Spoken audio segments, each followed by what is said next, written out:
नमस्कार दोस्तों, आपका स्वागत है अच्छे स्टडी सेंटर में। आज हम कक्षा 10वीं के एनसीईआरटी गणित के अध्याय 1 वास्तविक संख्याएं की प्रश्नावली 1.2 के सवाल हल करेंगे। चलिए फिर आप पहला क्वेश्चन देख लेते हैं। पहला क्वेश्चन है हमारा, निम्नलिखित संख्याओं को अभाज्य गुणनखंड के रूप में व्यक्त कीजिए। तो इसका जो ये पहला पार्ट है इसे हम देख लेते हैं।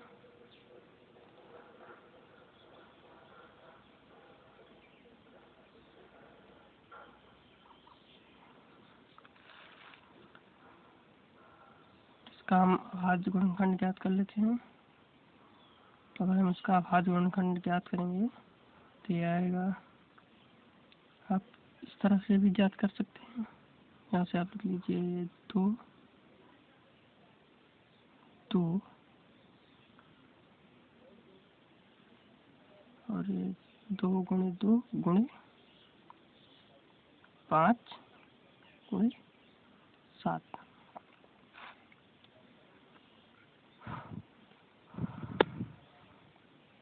और अगर आप ये निकालना चाहते हैं तो आप इस तरह निकाल सकते हैं। यहाँ पर ऐसे 140 लिख लीजिए। यहाँ पर आप इसे 2 से भाग दीजिए, ये आएगा 70। फिर से 2 से भाग देंगे तो ये आएगा 35। और यहाँ पर ये 5 से जाएगा, तो इसे हम 5 से भाग दे देते हैं तो यहाँ पर ये 7 आ जाएगा। तो यहाँ देखिए ये 2 गुणे 2 गुणे 5 गुणे 7। इसी तरह हम सभी क्वेश्चन को कर लेंगे। तो मैं यहाँ पर पहले से ही मैंने करके रखा है, तो मैं यहाँ पर सिंपली लिख दूंगा केवल, ताकि वीडियो ज़्यादा लंबा ना बने। तो यहाँ पर इसको 2 के स्क्वायर के रूप में लिख सकते हैं, 2 गुणे 2 को, और यहाँ पर गुणे 5 गुणे 7। चलिए हम इसका दूसरा पार्ट देख लेते हैं। ये यहाँ पर 156 है। तो ये जो है ये 2 गुणे 2 गुणे 3 गुणे 13, ये ऐसे जाएगा। आप उसी तरह से करके देख लीजिएगा। मैंने इसे पहले से कर लिया है, तो मैं यहाँ पर लिख दे रहा हूँ केवल। ये भी 2 स्क्वायर गुणे 3 गुणे 13। यहाँ पर हमारा तीसरा क्वेश्चन हम देख लेते हैं। ये हमारा है 3825। तो ये है, ये 3 बार जाएगा, 3 गुणे 3 गुणे 5 गुणे 5 गुणे 17। तो हम यहाँ इसे इस प्रकार लिख सकते हैं, 3 का स्क्वायर इंटू 5 का स्क्वायर इंटू 17।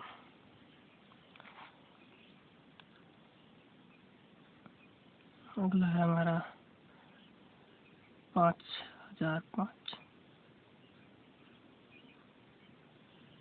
ये हमारा 5 गुणे 7 गुणे 11 गुणे 13। इसी तरह हम अगला कर लेते हैं, 7429। और ये हमारा जाएगा 17 गुणे 19 गुणे 23। चलिए अगला क्वेश्चन देख लेते हैं। हमारा दूसरा क्वेश्चन है, पूर्णांकों के निम्नलिखित युग्मों के एचसीएफ और एलसीएम ज्ञात कीजिए तथा इसकी जांच कीजिए कि 2 संख्याओं का गुणनफल बराबर एचसीएफ गुणे एलसीएम। इसका हमारा पहला पार्ट जो है वो 26 और 91 है।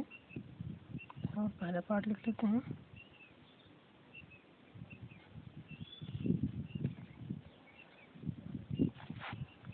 तो हमें सबसे पहले यहाँ पर एचसीएफ और एलसीएम निकालना पड़ेगा। तो एचसीएफ आप चाहे तो गुणनखंड विधि द्वारा निकाल सकते हैं या यूक्लिड विभाजन विधि द्वारा निकाल सकते हैं। तो पहले क्वेश्चन में मैं दोनों विधि बता दे रहा हूँ। तो गुणनखंड विधि से आप इस प्रकार निकाल सकते हैं। आप इन दोनों का गुणनखंड कर लीजिए अलग अलग। इसका हो जाएगा 2 गुणे 13 और इसका हो जाएगा 7 गुणे 13।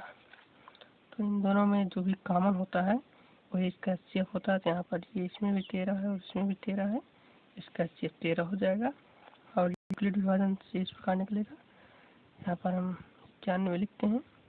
ये होता है A बराबर PQ प्लस R, जहाँ पर जो ये B होता है ये A से छोटा होता है और R जो होता है वो 0 से बड़ा या बराबर और B से छोटा होता है। तो B यहाँ पर ये 26 हो जाएगा और ये इसमें 3 बार भाग जाएगा और यहाँ पर ये हो जाएगा 78 और यहाँ पर ये हमारा 13 पर शेषफल बच जाएगा। तो अगर यहाँ पर शेषफल 0 नहीं है तो हम इस B और R का फिर से यूक्लिड विभाजन एल्गोरिथम से निकालते हैं। यहाँ से हम इसका फिर से निकाल लेते हैं और ये इस बार 2 बार जाएगा और यहाँ पर 0 आ जाएगा। तो 0 आ जाता है तो जो B वाला पार्ट होता है उसी को हम HCF मान लेते हैं। तो इसका जो HCF हो जाएगा वो हो जाएगा 13। और अब हमें LCM निकालना है इसका। तो LCM निकालने के लिए आपको यहाँ से अभाज्य गुणनखंड विधि द्वारा निकाल सकते हैं। देखिए आप यहाँ से आप देख लीजिए, ये यहाँ पर आप 26 और 91 का अभाज्य गुणनखंड विधि द्वारा LCM निकाल सकते हैं। क्या जाएगा 13, 91 और इसमें 7 से भाग कर देंगे तो ये भी हो जाएगा 13। यहाँ अगर 13 से भाग करेंगे ये 1 आ जाएगा। तो यहाँ पर ये हो जाएगा 2 7 गुणे 13। यहाँ पर हमारा LCM जो हो जाएगा, LCM हो जाएगा हमारा 26 और 91 का 2 गुणे 7 गुणे 13। तो ये हमारा आ जाएगा, ये हमारा लगभग आ जाएगा 182। और अब हमें यहाँ पर इसकी जांच भी करना है कि दो संख्याओं का गुणनफल बराबर HCF गुणे LCM। मतलब हमारा ये हमें जांच करना है कि 26 और 26 गुणे 91 बराबर 182 गुणे 13। तो हम यहाँ पर देख लेते हैं। पहले हम दो संख्याओं का गुणनफल निकाल लेते हैं।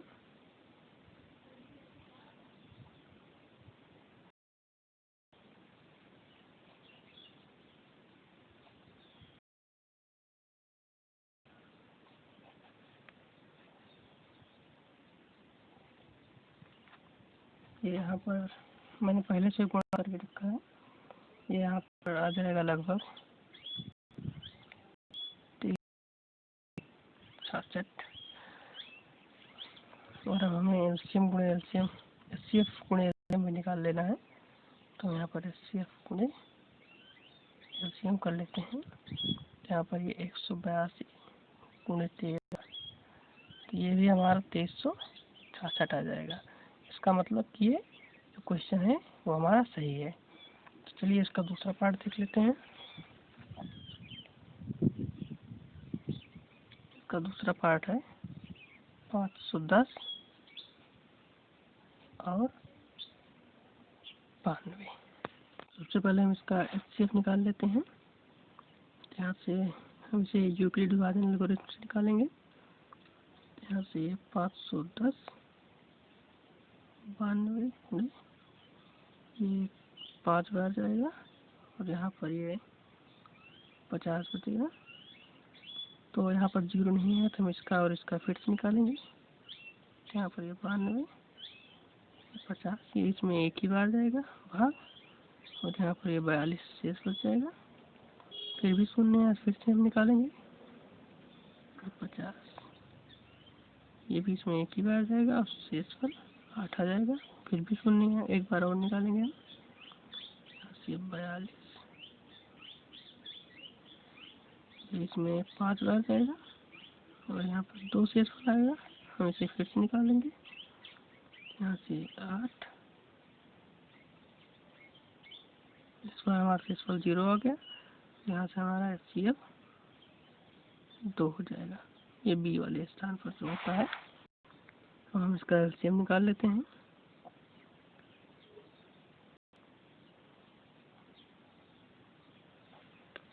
तो इसका एलसीएम जो आएगा यहाँ से आ जाएगा 2 × 2 × 3 × 5 × 17 × 23।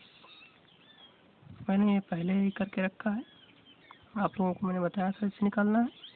आप उत्तर निकाल सकते हैं और इसका टोटल आएगा 23,460। तो हम इसकी जांच कर लेते हैं। यहाँ से दो संख्याओं का गुणनफल जो है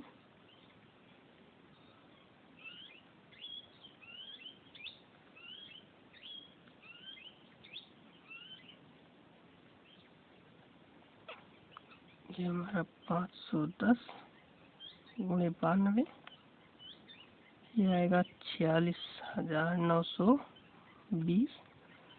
और ये हमारा HCF × LCM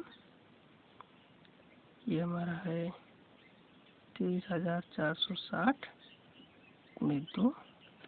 तो हम ये लिख लेंगे, यहाँ पर हमारा ये भी आ जाएगा 46,920। चलिए हम तीसरा पार्ट देख लेते हैं इसका।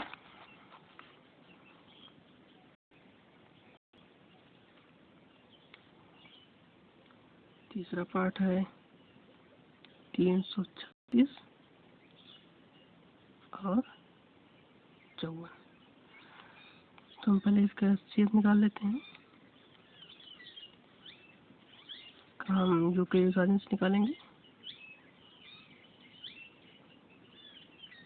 ये हमारा जाएगा 6 बार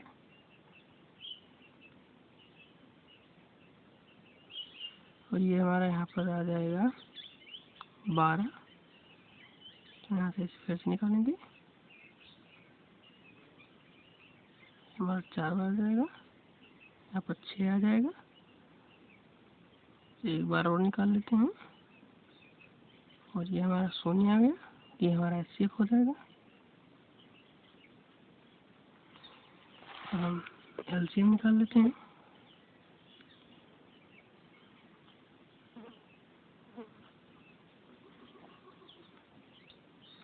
इसे मैंने पहले से निकाल कर रखा है, मैं यहाँ पर लिख देता हूँ 2 × 2 × 2 × 2 × 3 × 3 × 7 और इसका टोटल जो आएगा वो है 3,024। चलिए हम इसकी जांच कर लेते हैं।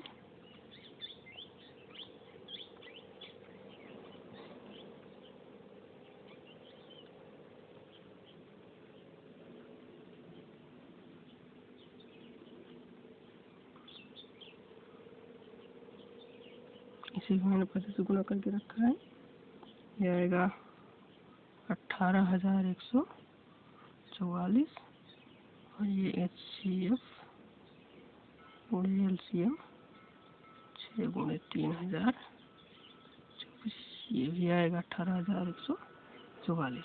ये दोनों सेम है, इसका मतलब ये हमारा क्वेश्चन जो है ये सही है। चलिए हम तीसरा क्वेश्चन देख लेते हैं। हमारा तीसरा क्वेश्चन है, अभाज्य गुणनखंड विधि द्वारा निम्नलिखित पूर्णांकों के HCF और LCM ज्ञात कीजिए।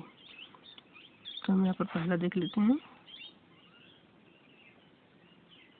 पहला है 12, 15 और 21।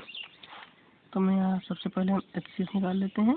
तो यहाँ पर हम लिखेंगे 12, ये होगा 2 × 2 × 3, ये 15 हो जाएगा, 3 × 5 21, ये हो जाएगा 3 × 7। तो मैंने आपको बताया था कि इन तीनों में जो भी कॉमन होता है वही हमारा HCF होगा।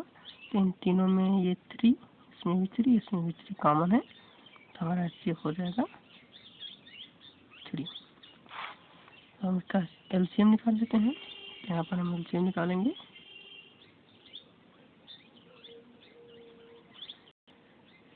बारह, 15 और 21 का हम LCM निकाल लेंगे। तो हम इतना निकाल लेते हैं।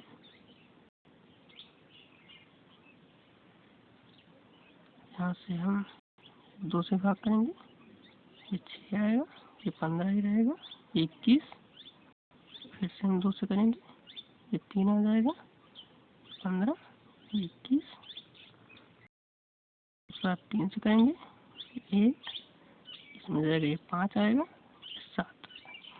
तो हमारा हो जाएगा 2 गुणे 2 गुणे 3 गुणे 5 गुणे 7। तो अगर हम इसे गुणा करेंगे तो ये आ जाएगा 4 3 12 5 60 420।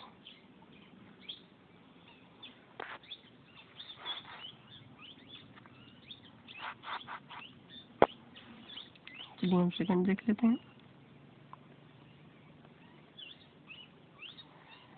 सेकंड है 17 23 और 29।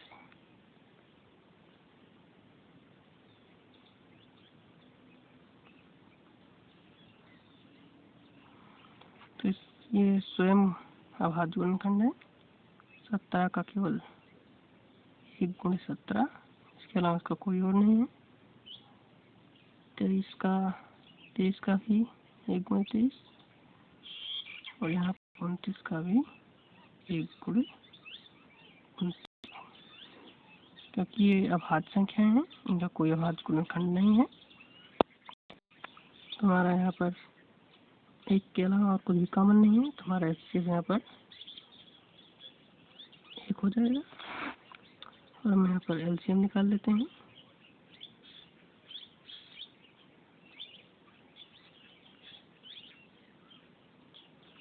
तो इनका जो है अभाज्य गुणनखंड भी यही आएगा,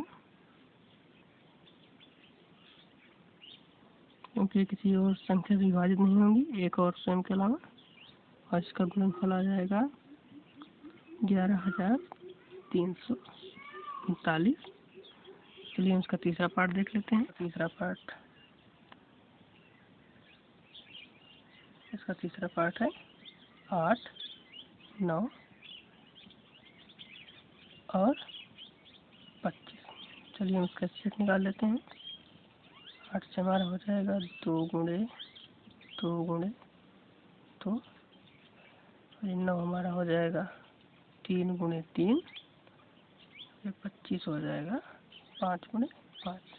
तो इन तीनों में कुछ भी कॉमन नहीं है, तो हमारा HCF यहाँ से फिर से हो जाएगा 1। यहाँ पर LCM निकाल लेते हैं।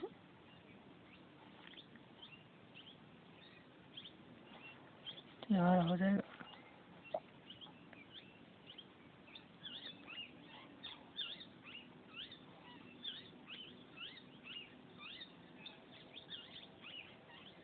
2 हो जाएगा, फिर से हमारा 2 जाएगा,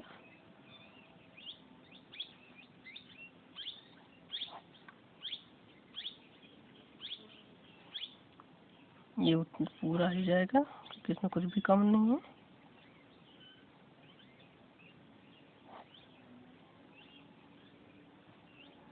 हमारा यहाँ से हो जाएगा 2 गुणे 2 गुणे 2 गुणे 3 गुणे 3 गुणे 5 गुणे 5, ये हमारा आ जाएगा 1800। चलिए हम अपना अगला क्वेश्चन देखिए। यदि HCF 9 दिया है तो हमें LCM ज्ञात करना है। यहाँ पर हम लिखेंगे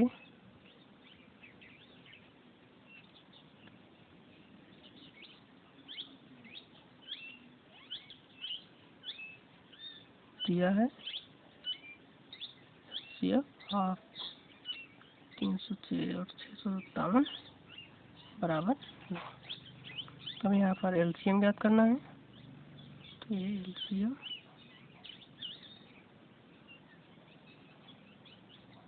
ज्ञात करना है हमें। तो आपने इसके पहले देखा है कि यहाँ पर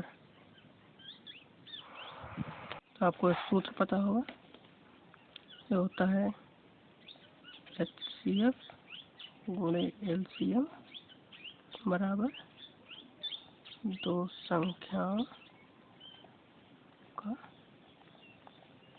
गुणनफल। हमें यहाँ से एलसीएम निकालना है, तो एलसीएम इधर कर लेते हैं और ये दो संख्याओं का गुणन और ये एचसीएफ इसके बटे में चला जाएगा। तो हम इससे लगा देते हैं। ये हमारा दो संख्या गुणनफल ये हो जाएगा 306 गुणे 657। यहाँ पर हमारा एचसीएफ दिया हुआ है 9, तो इसमें से हम इसे कट कर देते हैं। ये हमारा आ जाएगा 370 9 ये हमारा 34 आ जाएगा और इसका गुणा हमारा आ जाएगा, ये हो जाएगा 34 गुणे 657। यहाँ से हमारा एलसीएम बराबर आ जाएगा 22,338। चलिए अगला क्वेश्चन देख लेते हैं। अगला क्वेश्चन है, जांच कीजिए कि क्या किसी प्राकृत संख्या n के लिए संख्या 6 की पावर n अंक 0 पर समाप्त हो सकती है। यहाँ पर हल करेंगे। देखिए, अगर कोई भी संख्या है और वो 0 पर समाप्त होगी तो वो जो है 10 से भाज्य होगी। इसका मतलब है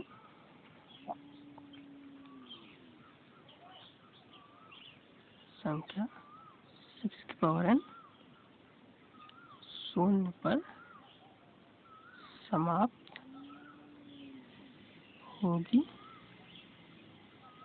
तो वह 10 से भाज्य होगी। तो अगर वो 10 से भाज्य होगी अर्थात वह 2 गुणे 5 से भी भाज्य होगी, क्योंकि 10 बराबर 2 गुणे 5 होता है। इसका भाज्य गुणनखंड उसका, तो हम यहाँ पर 6 की पावर n का भाज्य गुणनखंड कर लेते हैं। यहाँ पर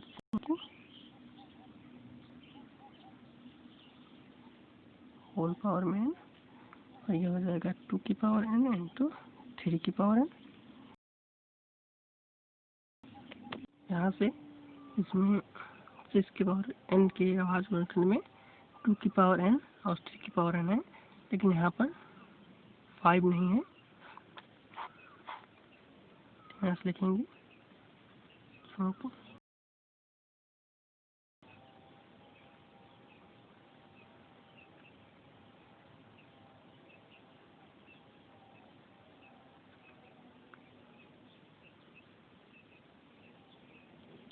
5 नहीं है, अतः वह 10 से भी भाज्य नहीं होगी। अब अगर ये संख्या 10 से भाज्य नहीं होगी तो इसका मतलब है कि ये संख्या 0 पर समाप्त नहीं होगी। यहाँ से हम लिख देंगे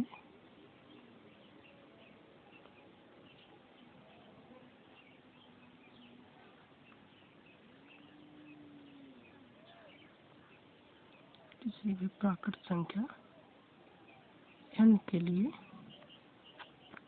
0 पर समाप्त नहीं होगी। चलिए अपना अगला क्वेश्चन देख लेते हैं। हमारा अगला क्वेश्चन है, व्याख्या कीजिए कि 7 गुणे 13 प्लस 13 और 7 गुणे 6 गुणे 5 गुणे 4 गुणे 3 गुणे 1 गुणे 1 गुणे 2 गुणे 1 प्लस 5 संख्या क्यों है। तो हम यहाँ पर पहली वाली संख्या ले लेते हैं। 7 गुणे 11 13। तो हम इसे दो तरीके से बता सकते हैं। तो हम पहला तरीका देख लेते हैं। यहाँ से हम इसमें से 13 कॉमन ले लेते हैं। यहाँ पर ये 7 गुणे 11 ये 1 हो से गुणा करेंगे तो उतना ही आएगा, तो यहाँ पर इसे नहीं लिखेंगे और ये भी 1 हो जाएगा। तो ये जो हमारा आएगा अगला ये हो जाएगा 13 गुणे 11 से 73 और 78 हो जाएगा।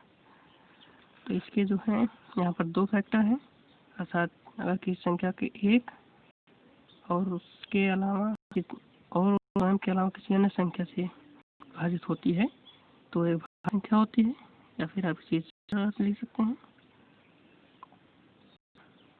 13 से 78। तो क्योंकि इस संख्या के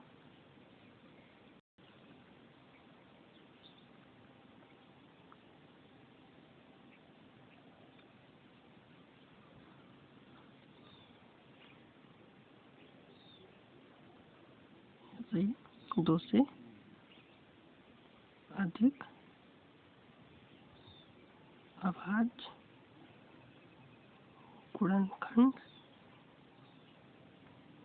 हैं, अतः यह भाज्य है। चलिए हम दूसरी संख्या देख लेते हैं।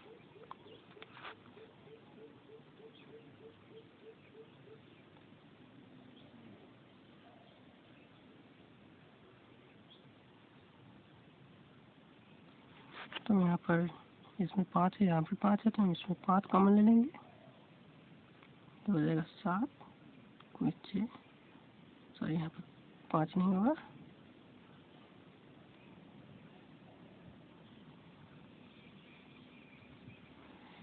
ये जो हमारा आ जाएगा 5, ये हो जाएगा, ये हमारा हो जाएगा यहाँ पर 1009। यहाँ पर इसके भी इस संख्या के अलावा और एक के अलावा 2 से अधिक फैक्टर हैं, तो ये भी एक भाज्य संख्या है। और यहाँ पर एक दूसरा तरीका है, तो इसका आप कुल मिलाकर इसका टोटल कर लीजिए, जो कि आता है 1014, जो कि एक भाज्य संख्या है, इसलिए ये संख्या भाज्य होगी। ये हमारा अगला क्वेश्चन है।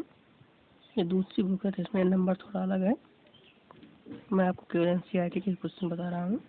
तो हमारा अगला क्वेश्चन है, किसी खेल के मैदान के चारों ओर एक वृत्ताकार पथ है। इस मैदान का एक चक्कर लगाने में सोनिया को 18 मिनट लगते हैं, जबकि इसी मैदान का चक्कर लगाने में रवि को 12 मिनट लगते हैं। मान लीजिए कि वे दोनों एक स्थान और एक ही समय पर चलना प्रारंभ करके एक ही दिशा में चलते हैं। कितने समय बाद वे दोनों पुनः प्रारंभिक स्थान पर मिलेंगे। तो हमको इस क्वेश्चन में करना कुछ नहीं है, बस केवल ये 18 और ये 12 इन दोनों का एचसीएफ निकाल लेना है। तो चलिए हम ये क्वेश्चन हल करते हैं। हम अपना क्वेश्चन देख लेते हैं। कहा था सोनिया द्वारा मैदान चक्कर लगाने में लगा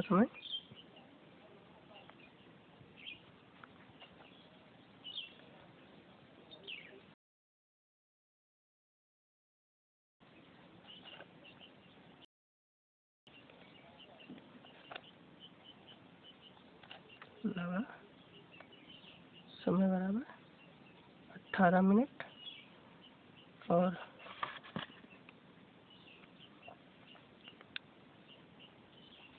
रवि द्वारा मैदान का चक्कर लगाने में लगा समय बराबर। हमें ये ज्ञात करना है कि ये दोनों कब पुनः एक ही स्थान पर मिलेंगे। तो हमें केवल 18 और 12 का एलसीएम निकाल लेना है। तो यहाँ पर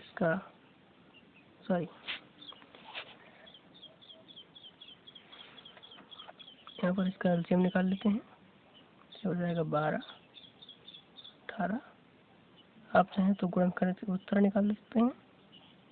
ये 9 आ जाएगा, ये 3, ये 9, 3 से भाग करेंगे, ये हो जाएगा 1 और ये 3।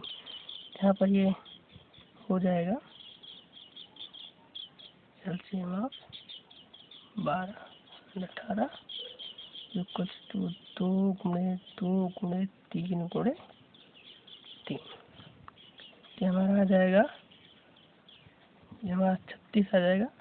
तो इसका मतलब है कि रवि और सोनिया जो है पुनः 36 मिनट बाद उसी स्थान पर मिलेंगे। अगर वीडियो पसंद आया तो वीडियो को लाइक कर दीजिए और चैनल को सब्सक्राइब कर दीजिए।